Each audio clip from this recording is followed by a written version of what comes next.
Right now, you complain if your apartment drops some degrees, you grab a hoodie, you turn up the heat. Maybe you text the landlord, but staying warm through freezing temperatures is one of the oldest survival problems humans ever solved. Before clothes, before blanket, before anyone could simply stay inside.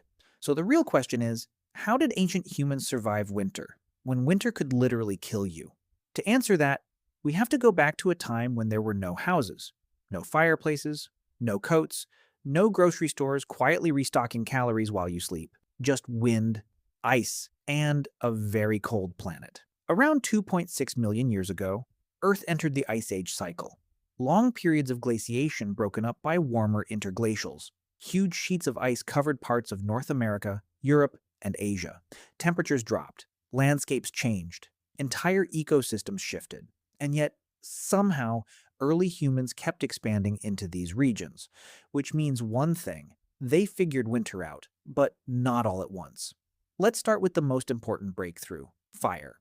We don't know exactly when humans first controlled fire, but there's strong evidence from Wonderwork Cave in South Africa that Homo erectus was using fire intentionally at least 1 million years ago. Burned bones and plant ash deep inside the cave suggest repeated, controlled use. That's not a lightning strike accident, that's a fireplace. Fire does three massive things at once. It provides warmth, it extends daylight, and it makes food safer and easier to digest. Think about that. One discovery, three survival upgrades. With fire, winter nights aren't just endured. They become manageable. You can gather around heat. You can dry wet clothing. You can keep predators at bay. But here's the problem. Fire only works if you stay near it. And early humans weren't always cave dwellers. Many were mobile hunter-gatherers following herds across open plains, including during glacial periods. So warmth alone wasn't enough. They needed insulation. This is where clothing enters the story. Cloth doesn't preserve well archaeologically, so we don't have 100,000-year-old jackets sitting in museums. But we do have indirect clues. In 2011, researchers studying human lice discovered something fascinating. Body lice, the kind that live in clothing, genetically split from head lice around 170,000 years ago. You don't get clothing lice without clothing, which means by at least 170,000 years ago, humans were wearing fitted garments regularly enough for parasites to specialize in them. That's Ice Age timing, and if you've ever worn wool in winter, you understand how revolutionary that is. Early humans likely used animal hides, scraping them with stone tools, softening them, and sewing them with bone needles. We've found eyed bone needles in Siberia dating back about 40,000 years. Precise tools designed for tailored clothing. Not just draped skins, fitted gear. That matters.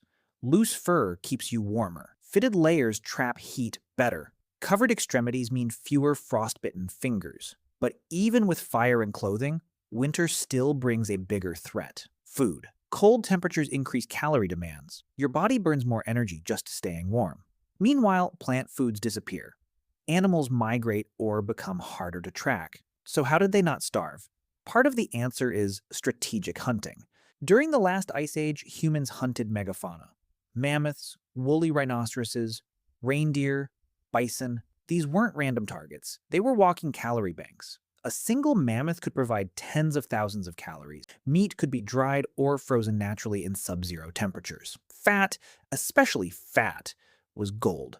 It's calorie-dense and essential for survival in cold climates. And here's a wild detail. In Ukraine, archaeologists have uncovered mammoth bone dwellings dating back about 15,000 years. Circular structures made from hundreds of mammoth bones, likely covered in hides. That's not just dinner. That's architecture made of winter-proof leftovers. Picture that. You hunt a mammoth, you eat it, you wear it, then you build your house out of its bones. Efficient.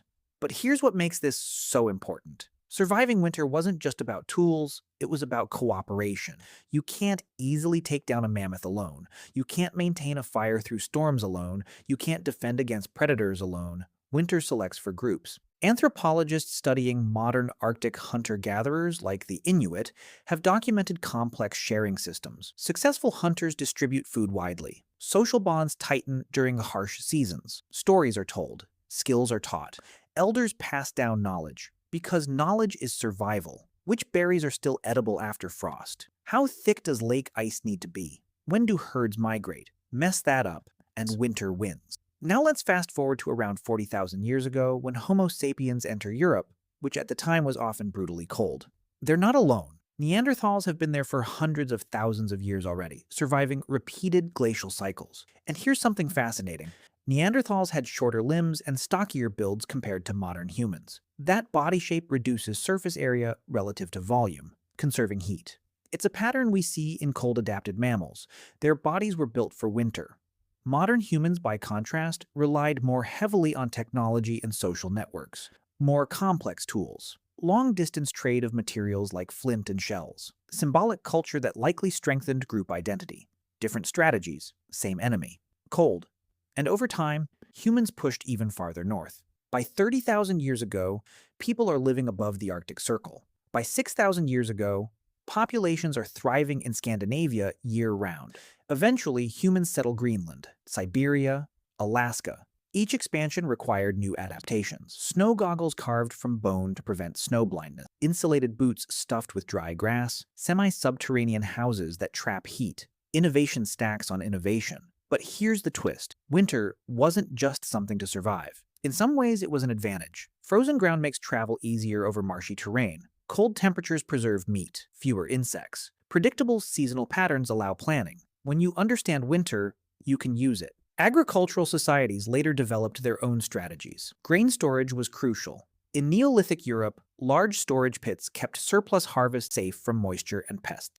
Livestock could be slaughtered strategically at the start of winter to reduce feeding burdens and provide preserved meat. Salted, smoked, dried.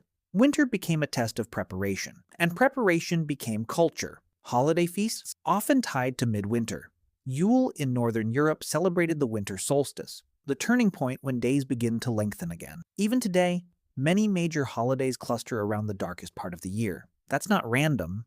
When you survive the hardest season together, you celebrate. But let's zoom out. Why does this matter to you? Because your body still reacts to cold the way theirs did. You shiver to generate heat. Blood vessels constrict in your extremities to conserve core temperature. You crave heavier foods in winter. That's ancient wiring. You also feel the psychological weight of darkness. Short days can affect mood. Seasonal patterns still tug at your biology. You are built by winters you never experienced. So how did ancient humans survive winter? They mastered fire. They invented clothing. They hunted strategically. They built insulated shelters. They stored food. And most importantly, they stuck together. One person alone in Ice Age Europe, probably dead. A coordinated group with firelight-stitched furs shared meat and generational knowledge. They make it. So here's the full picture. Ice sheets spread across continents. Early humans harness fire and push back the cold. Clothing evolves, so much so that even lice adapt to it. Mammoths become meals, coats, and houses. Neanderthals evolve winter-ready bodies. Modern humans build winter-ready cultures. Agricultural societies turn survival into preparation. Preparation turns into tradition. Tradition turns into celebration. And now, you sit inside a heated building, insulated by layers of technology, scrolling on a glowing screen while winter happens outside your walls. You barely notice it, but every time you zip up a jacket, light a candle, cook a hot meal, or feel relieved when the days start getting longer. You're echoing solutions that kept your ancestors alive through ice and darkness. Winter shaped us. It forced us to cooperate, to innovate, to plan ahead, to think beyond today. In a strange way, the cold may have made us warmer to each other.